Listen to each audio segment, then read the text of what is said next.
바람핀 남편에게 복수하는 영화로 비공식 시사회가 있었습니다. 제작사 사장인 박봉수는 시사회 내내 감동의 눈물을 흘리지만 실장인 장소영의 표정은 영 좋지 않았습니다.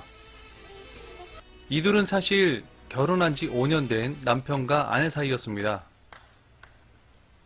바람핀 남편을 용서해줘야 한다는 메시지로 영화가 마무리되자 소영은 마음에 들지 않는다며 마지막 부분을 재촬영할 것을 제안합니다. 죽여버려야겠어요. 그럼 죽여버려야지. 뭐? 마누라가 남편을 죽여? 나라면 죽이거든. 여자 감정으로 가자고요. 실장님, 여보, 그럼 남자들이 이 영화 절대로 안 봅니다. 어떤 남편이 마누라 손잡고 이런 영화 보러 오겠어요? 반은 다시 편집하고 라스트 포함해서 4분의 1 다시 찍어야겠어요. 봉수는 아내 때문에 체면이 구겨져 이번 영화 제작을 두고 한판 벌이려 합니다. 나 좀 봐. 어디서 빨리 들어가는데? 들어오라는 소문은 왜 닫아? 그러나 큰 소리만 칠 뿐 아내 눈치만 보게 되는데 제작비는 4분의 1 다시 찍으려면 스태프들 먹어야 되지. 세트도 다시 차. 더 이상 그 얘기 꺼내지 마. 오늘이 무슨 날인지 알지? 일찍 들어와. 오늘은 특별한 날이라며 남편에게 일찍 들어오라는 소영. 그녀는 결혼 5년째인 오늘만은 바쁜 업무를 떠나 남편과 오붓한 시간을 보낼 생각으로 기대에 부풀어 있었지만 이건 어떻습니까? 예, 그거보다 좀 더 크게 맞추면 없습니다. 다시 양복이요. 봉수는 아내 대신 여배우 혜리와 데이트를 즐깁니다. 정말 미안해. 뭐예요 이게? 다이아몬드. 뭐예요? 빨리 안 들어오고. 기쁨도 잠시 아내와의 기념일에 늦어버린 봉수는 밤늦게 집에 도착하지만 소영은 먼저 잠자리에 듭니다. 미안한 마음에 아내에게 용서를 구해보지만 아무 소용없었습니다. 다음날 아침 봉수와 소영이 사는 아파트에서 바람핀 남편을 살해한 사건이 발생하게 됩니다. 당해도 싸지 뭐. 무슨 일이야? 와이프가 빤히 살아있는데 아무데나 휘두르고 다니는 놈들은 물건을 확 잘라버려야 돼. 그날 밤 당분간. 평소에 잘 알던 친구 부부가 집에 찾아오게 되는데 남편 친구는 자신이 바람핀 문제로 아내와 별거할 상황에 놓였다라고 말합니다. 봉수는 아내가 이까진 일로 화낼 게 아니라며 무조건 아내는 참아야 한다라고 말합니다. 소영은 그런 걸 왜 참냐며 이혼하거나 맞바람을 피라고 조언합니다. 너도 바람을 피든지 왜 울어? 그건 안 되지. 내부터 여자 팔자, 디웅박 팔자라고 했다. 나 같으면 가만히 안 있어. 그럼 어떡해. 죽여버려! 이 사건으로 기분이 찜찜해진 봉수는 혜리와의 관계가 생각나 마음이 복잡해집니다. 소영은 이런 것도 모르고 남편과 오랜만에 관계를 가지려 하는데 이미 아내에게 마음이 떠난 봉수는 오랫동안 잠자리를 기피해왔습니다. 왜? 하기 싫어? 때마침 이 곤란한 상황을 구원해줄 전화가 울리는데 아이, 누구야 이거 분위기 깨게 이거. 여보세요? 편안하고 길게 말씀해주세요. 길게. 대전한 줄 어떻게 알았어요? 용건만 짧게 말씀해주세요. 짧게. 여보세요?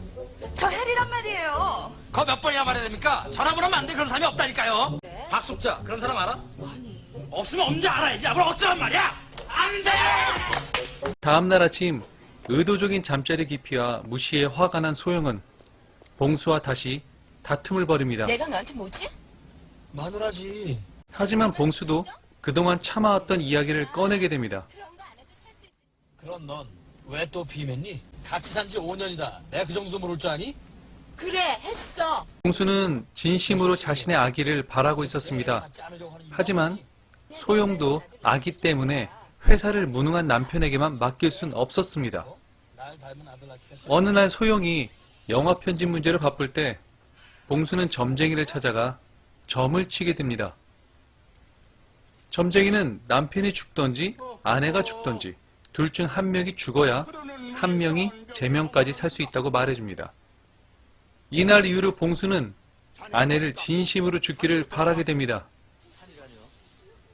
아무것도 모르고 있는 소영은 감독과 편집 문제로 실랑이를 벌이지만 봉수는 점쟁이 말만 믿고 인형 하나를 구해옵니다. 봉수는 믿거나 말거나 인형을 마구 찔러대는데 이혼도 싫으면 나보러 어쩌란 말이야. 죽어서 제발 죽어란 말이야. 정말로 아내가 쓰러지고 맙니다. 그 소식을 전해 듣자마자 그는 기쁨을 감추지 못하고 아내에게 달려갑니다.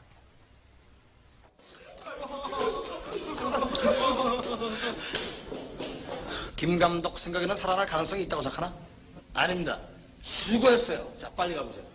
자오지장지지지 자오지장지지지 자오지장지지지. 하지만 예상과는 달리 아내는 잠깐 쓰러진 후 아무 일 없었다는데 쌩쌩하게 회복합니다. 이 모습을 본 봉수는 그만 큰 상심에 빠지고 맙니다. 봉수는 쓰러진 아내 때문에 주치의를 만나 뜻밖의 얘기를 듣게 됩니다. 아마 집안 유전인 것 같습니다. 심장병이란 말입니까? 그것은 아내 가족력 중 여성들 대부분 심장병으로 죽었다는 사실입니다. 또한 아내도 심장이 약하기 때문에 지나친 성관계가 심장에 무리를 주니 가급적 피하라는 주의를 듣게 됩니다. 특히 지나친 성관계는 환자의 심장을 자극할 우려가 있으니까 피하는 게 좋습니다. 때마침 자연스럽게 아내를 죽일 수 있는 방법이 떠오른 봉수는 비아그라만큼 효과적인 일명 찍찍이를 거기에 뿌리게 됩니다. 지금까지 태어나 가장 성실하고 열정적인 자세로 아내와 합방한 봉수는 그녀의 심장에 무리를 주기 위해 매일 밤 노력을 합니다. 그러나 정작 자신의 몸에 무리가 생겨 쓰러지기 일보 직전인 봉수.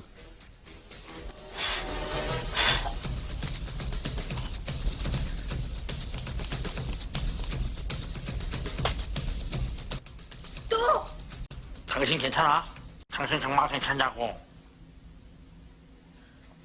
거봐 누가 그렇게 갑자기 무리하대. 두 번째 방법도 실패. 이번에는 무서운 영화나 유원지 놀이기구도 심장에 무리를 줄 수 있다는 얘기를 떠올리게 됩니다.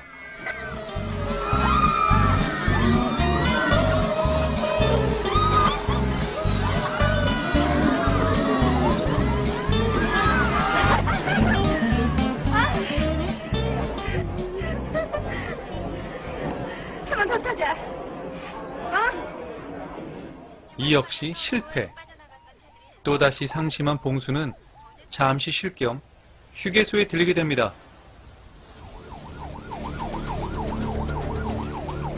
모두 엎드려! 엎드려!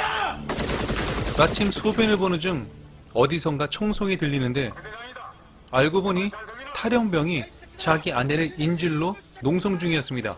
여보, 인질로 잡힌 아내를 보며 흐뭇해한 봉수는 이 기회를 놓치지 않고 이용합니다.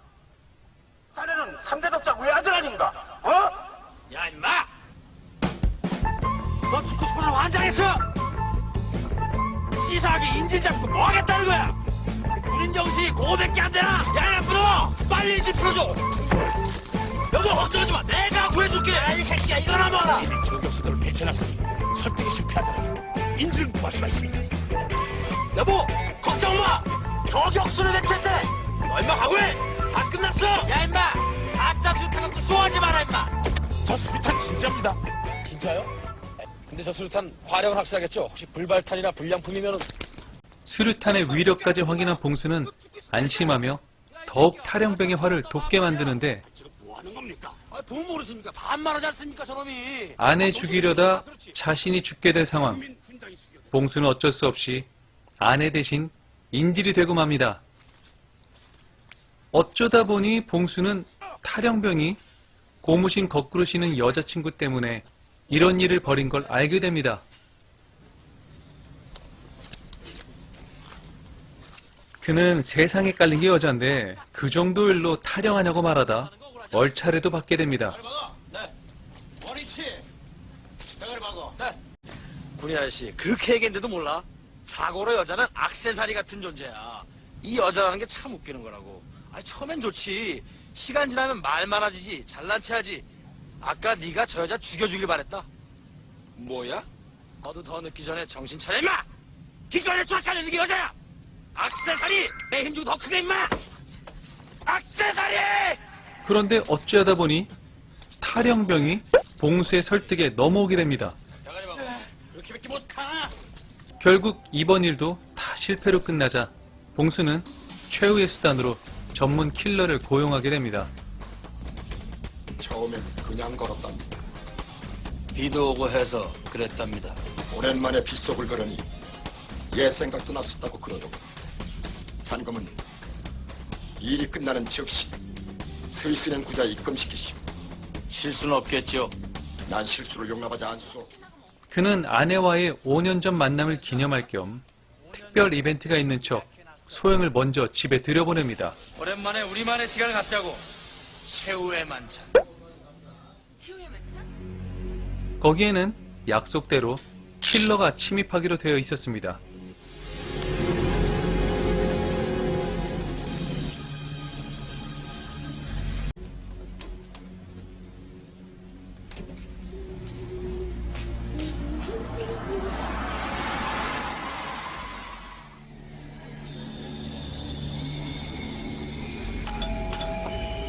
그날따라 연락도 없이 시부모님이 방문하게 되는데 한편 봉수는 해리와 데이트를 하러 가지만 그녀는 당황하며 지금은 안 된다고 말합니다. 게다가 아내가 살해될 때 남편이 가장 먼저 의심받는다며 알리바이 때문에라도 돌아가라고 말합니다. 아차 싶은 봉수는 알리바이를 만들어 아내가 살해되었는지 확인하기 위해 집으로 돌아오게 됩니다. 빵님이 오셨는데 잠깐 자는 거야 뭐야? 됐어요. 됐어요?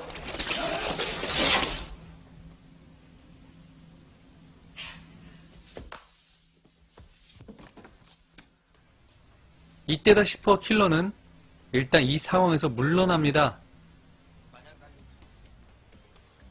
마지막이라 생각하고 봉수는 킬러에게 소영의 다음 촬영지를 알려줍니다. 그곳에서는 제발 아내가 죽기만을 간절히 바라고 있었습니다. 이번에는 엑스트라인 척 영화 촬영 스태프들과 합류한 킬러는 소영을 죽일 기회만 노리게 되는데 킬러는 해리와 소영의 호텔방이 바뀐 줄도 모르고 잠입했다가 그만 발기찬 장면을 목격하게 됩니다. 큰 아쉬움만 남긴 채 다음 촬영을 노리는 킬러. 다음 날은 한겨울 바다에서 비키니 촬영이 있었습니다. 이때를 놓치지 않으려는 집념의 킬러. 저사람 뭐예요? 가! 당신 지금 뭐 하는 거야? 카메라 보면 어떡해? 조한봉! 그거 빼지 말고 튜브 바다에도 한 사람 좀 들어갈 때 그림 되지? 야, 튜브 하나 갖고 와! 뭐예요? 빨리 들어가라니까!